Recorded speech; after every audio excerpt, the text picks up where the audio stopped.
Olá, começa agora mais um Novos Tempos. Uma luta de séculos de combate ao racismo ganhou uma vitória importante em 2003. A Lei 10.639 tornou obrigatório o ensino da história e da cultura afro-brasileira nas escolas públicas e particulares do país. No entanto, mais de 10 anos depois, como será que está a prática dessa lei? Como estarão os investimentos na formação e capacitação de professores, na pesquisa e produção de conteúdo? E será que a população está bem informada sobre essa mudança? Sim, isso é importante porque a gente tem que ter uma noção melhor de como é que se deu a construção cultural brasileira, algo que não é muito ensinado nas escolas, não é ensinado de uma maneira muito interessante e os jovens acabam meio que repudiando um pouco a cultura brasileira. Então eu acho que é interessante, né, mostrar as raízes africanas. A senhora acha que é importante existir essa lei? Eu acho que é importante, porque nós somos descendentes de africanos. Então é importante saber a cultura deles. Para falar sobre o tema, nós recebemos a professora Tânia Dias Jordão, mestre em literatura e especialista em cultura africana. Seja bem-vinda, professora Edivar. Obrigada. E é uma alegria recebê-la aqui no Novos Tempos, viu, Tânia? Alegria minha. Você que teve essa oportunidade singular, né, de perto conhecer a cultura africana, fala para nós. Assim, a gente quando fala cultura latino-americana, a gente vê uma complexidade de experiências sendo agrupadas. Cultura europeia é a mesma coisa. E cultura africana, Tânia? Infelizmente, as pessoas quando falam África imaginam como se fosse um país, e até um país pequeno, né? Tem uma ideia assim de homogeneidade. Isso não é verdade. A África é um continente imenso, muito maior do que o continente latino-americano. Eu gosto da imagem do coração para pensar no continente africano, porque se a gente vai olhar o mapa, na geografia do corpo humano, o órgão que mais se assemelha à África é o coração. E eu gostaria que o nosso coração batesse lá agora, durante essa entrevista, para a gente se aproximar um pouco mais dessa realidade. E também saber que quando a gente fala de África, e mesmo em relação a essa lei, a gente está falando da negrícia, da África negra, que é aquela que fica ao sul do Saara. Porque a África que fica acima do Saara é completamente outra. Mas a África que dá origem, de certa forma, né, ao povo que somos, de certa forma não, de forma inteira, ao povo brasileiro que se mescla a outros povos aqui, é a África negra. E são muitas Áfricas, muitas realidades diferentes, mas com uma unidade de tradição que parte bastante dessa cultura oral, de uma forma de celebrar tudo, de uma forma ritualística de ser, mas ao mesmo tempo com línguas diferentes, com povos, com culturas muito distintas umas das outras, e formas de ser, forma de respeito, por exemplo, a mulher, muito distante uma África de outra, sabe? A forma como as pessoas se organizam ali. Então, primeira coisa que eu acho que a gente precisa se situar nesse âmbito para entender. São muitas culturas latino-americanas? Sim, porque parte de diferentes povos indígenas que aqui estavam e dessa interação com os povos que foram chegando e colonizando, ou que foram trazidos também, obrigados a estarem aqui como os próprios povos africanos. Mas na África isso existe e os povos muitas vezes são até inimigos uns dos outros ali dentro. Alguns povos também conquistam os outros e escravizam os outros, escravizaram ao longo dos tempos e ainda hoje. Então são povos que caminham a partir da sua própria cultura com uma grande diferença cultural, porque até pouco tempo atrás eram povos ágrafos. Isso é que marca a grande distância no conhecimento de outras culturas. Tânia, mas eu tive a oportunidade de conhecer um pouquinho da África através dos olhos de Mia Couto, lendo alguns contos, né, de Moçambique. Você que esteve em Moçambique, no Gabão, é interessante a gente perceber como que tem sintonia com a nossa cultura também, né? Muitos traços presentes também aqui. Mia Couto particularmente, eu o conheci na Faculdade de Letras ainda, em Campinas, na PUC de Campinas. A gente está falando dessa lei que nos veio, né, assim, em 2003, mas muito antes já se estudava a cultura africana, particularmente na Faculdade de Letras, das PUCs em geral. Se tem a disciplina Literatura Africana de Língua Portuguesa. Então, Agostinho Neto, Mia Couto, Pepe Tela, tantos e tantos outros, a gente conhece ali, e por ali vai conhecendo a cultura. Realmente há muitos pontos em comum. Ô, Tânia, nós vamos fazer uma breve interrupção da nossa fala para a gente ver o que o povo fala dessa cultura africana sendo cada vez mais aproximada da nossa pela educação. É isso mesmo, nós vamos ver o que tem se comentado nas redes sociais sobre o ensino da história e da cultura afro-brasileira no quadro Hashtag.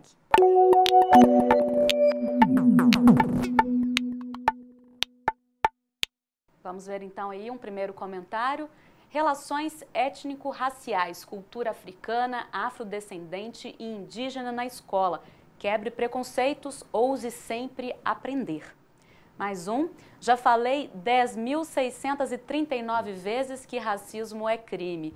Aí, né, em relação, citando a lei, e hashtag no combate ao racismo, vamos à terceira opinião.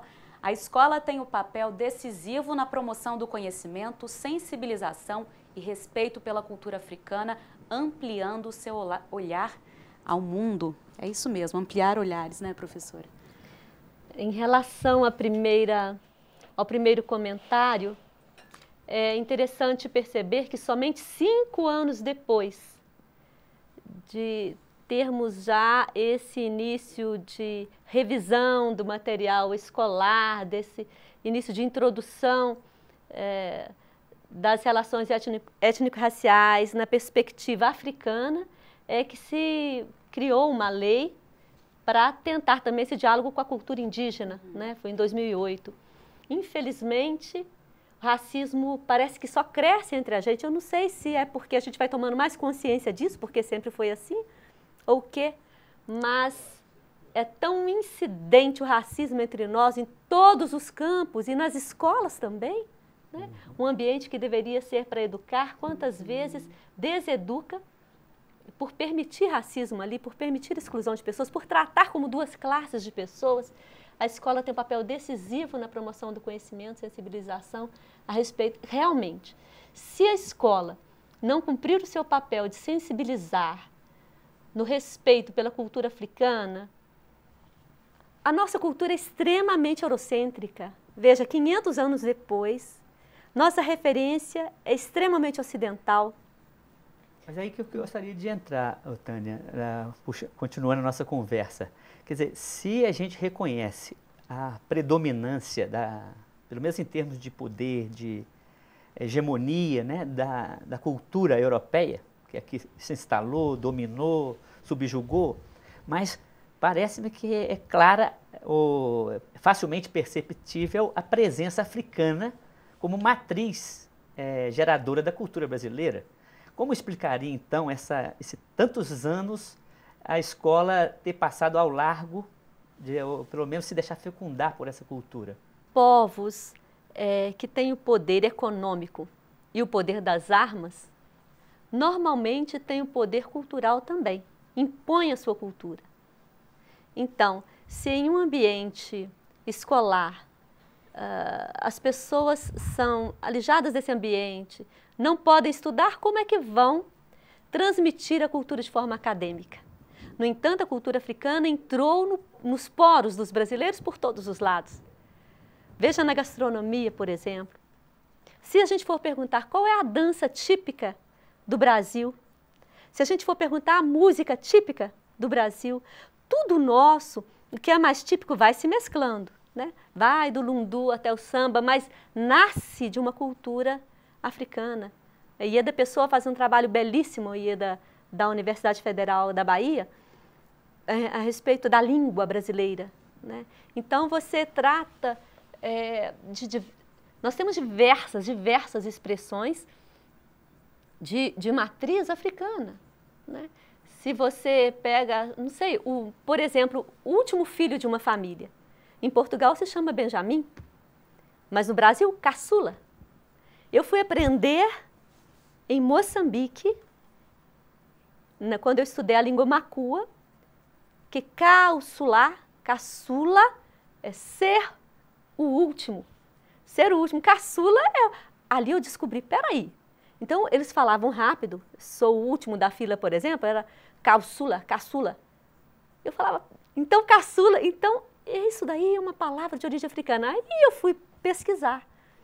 Nós temos aqui na PUC uma grande pesquisadora da literatura de origem africana, né, a Maria Nazaré, da Faculdade de Letras. Temos muitas pessoas que buscam essa raiz, essa matriz. Isso está em todos os campos da nossa cultura. Quer dizer, muitos brasileiros, às vezes, como você mesmo falou da sua experiência, nem sabe dessa presença quase negada, ou que está aí. Porque está introjetada. É a nossa forma de ser e nós não sabemos. Agora, nas escolas,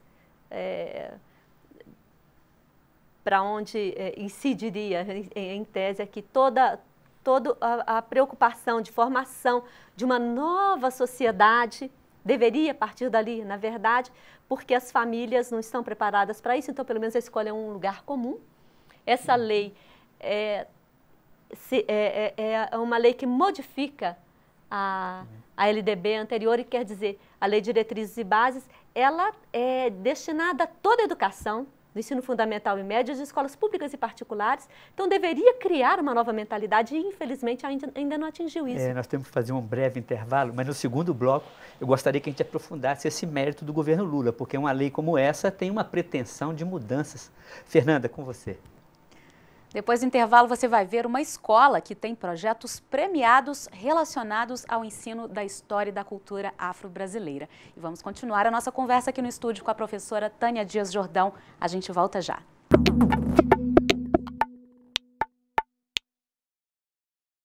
Voltamos com Novos Tempos, que está discutindo hoje a concretização da lei de 2003, que incluiu a história e a cultura afro-brasileira nas escolas.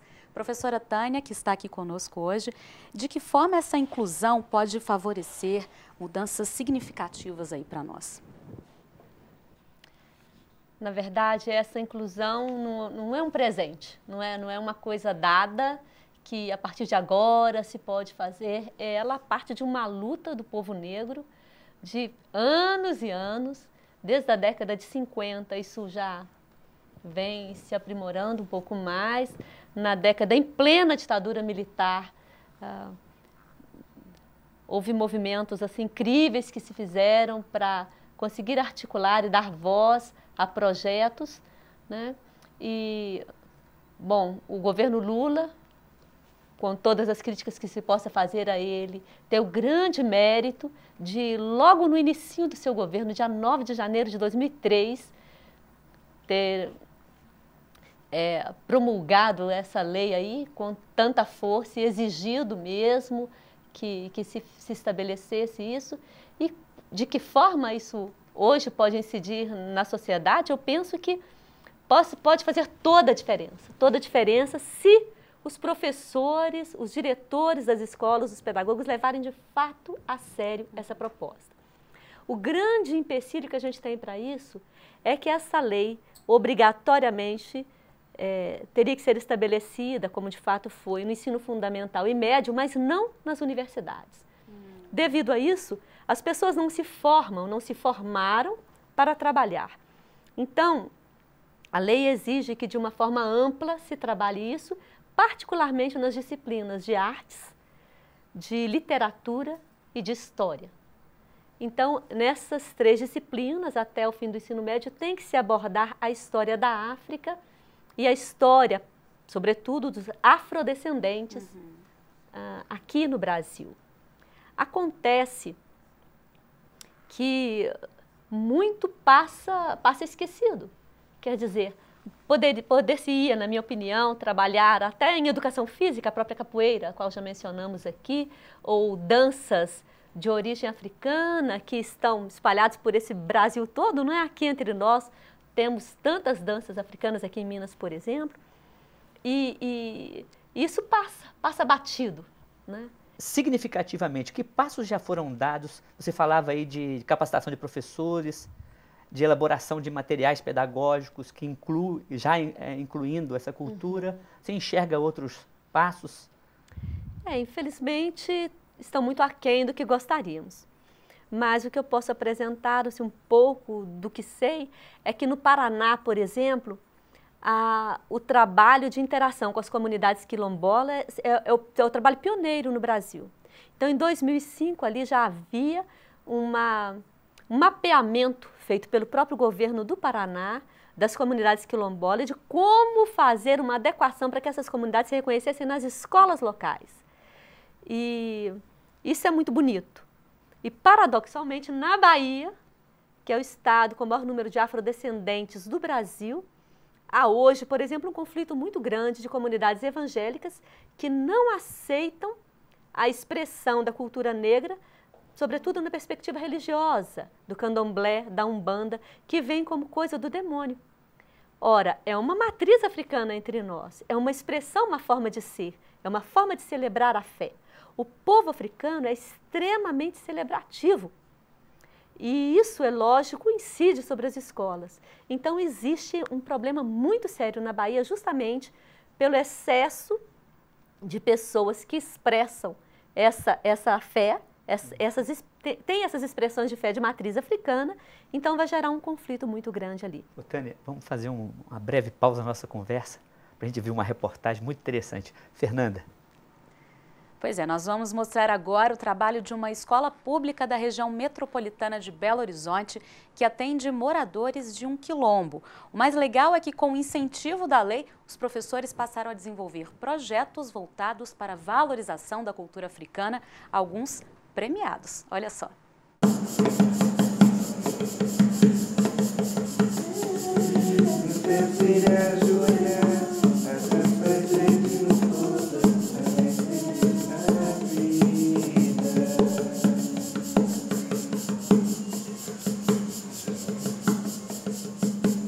A cultura africana, para mim, é como se fosse assim, o berço, sabe?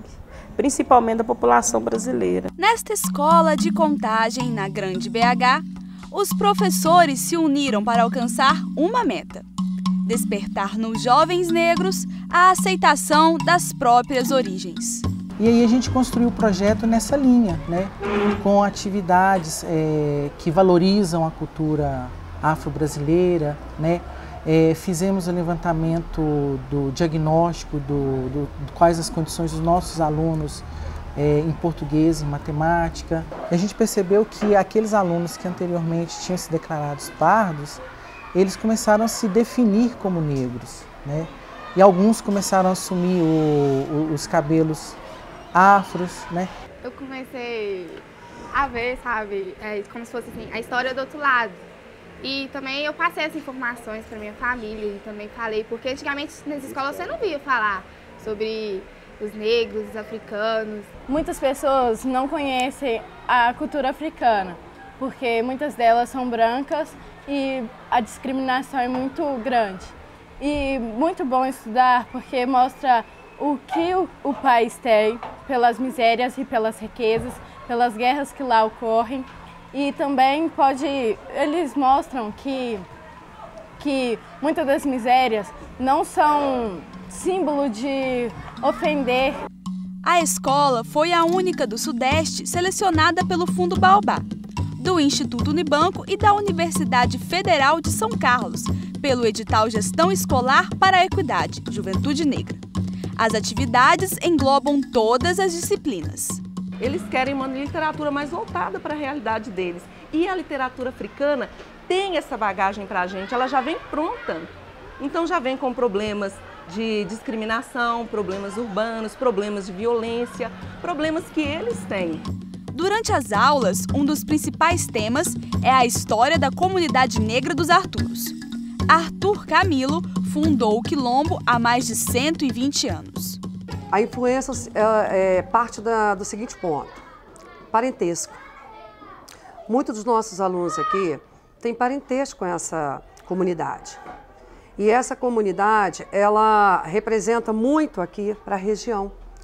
Só que às vezes os nossos alunos não conhecem a própria origem dessa comunidade. A maioria dos nossos alunos aqui tem parentesco e às vezes eles não se aceitavam. Entende? Então nós fizemos esse tipo de trabalho para se conhecer, se valorizarem. Muitos da minha família não sabia um pouco da cultura africana. Aí no projeto Equidade, a gente e os professores passam para a gente melhor, mais detalhado mesmo, como é a cultura lá, as coisas típicas lá, as danças. Sim, eu me interessei muito em saber. Gorete também comenta sobre a Lei 10.639, que instituiu o ensino da cultura africana nas escolas brasileiras. Essa lei, ela é como se fosse uma continuidade dessa luta da própria população negra para que ela seja vista, para que a história do povo negro seja contada. E, na verdade, essa história não foi contada por nós.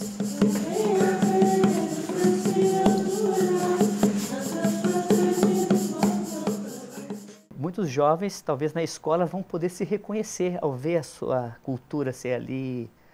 Então, no futuro, a gente imagina que essa cultura sendo retratada, muitos vão ter mais facilidade de se assumir enquanto negro, né? E quem não é negro, reconhecer o outro.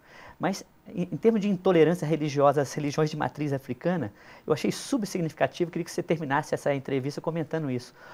O próprio CONIC, o Conselho Nacional de Igrejas Cristãs, no último encontro estadual, convidou um babalorixá para traduzir a experiência e talvez ajudá-los a superar esse tipo de preconceito. Você acha que no futuro a educação também pode colaborar nessa direção?